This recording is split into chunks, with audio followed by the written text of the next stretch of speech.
ভাইরে, বাংলাদেশে এখন এমন একটা সিচুয়েশন চলতেছে যে কথা বলতে গেলে কথা খুঁজে পাই না। যারা বিদেশে থাকে তাদের রেমিটেন্সের উপরে নাকি 7.5% টাকা কেটে নেওয়া হবে। কোন খুশিতে? কিসের আনন্দে? মানে সরকারের কি মাথা নষ্ট না পেট নষ্ট, আমি বুঝতেছি না।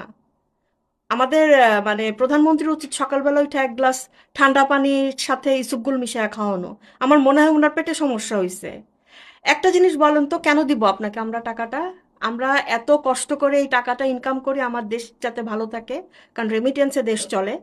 প্লাস আমার ফ্যামিলি যাতে ভালো থাকে, আমি তাদের জন্য কষ্ট করতেছি। আপনারা দেওয়ার জন্য কষ্ট করতেছি। কেন দিব? কি করছেন এই 3 মাসে আপনি?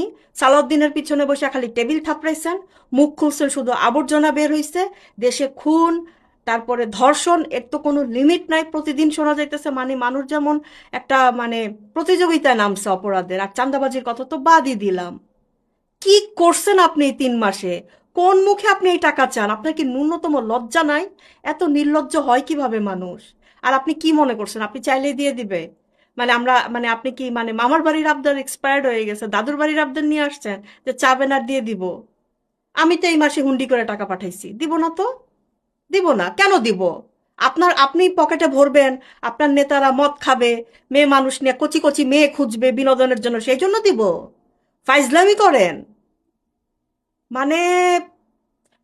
শুনেন, একটা ভালো কাজ করে দেখান, অ্যাটলিস্ট জুলাই সনদটা মেনে নেন, সাথে হাদির বিচারটা করে দেখান। ঠিক আছে? তারপর আমরা চিন্তা করে দেখবো আপনার জন্য আমরা কি করতে পারি। ওকে? ভালো থাকবেন মিস্টার প্রধানমন্ত্রী।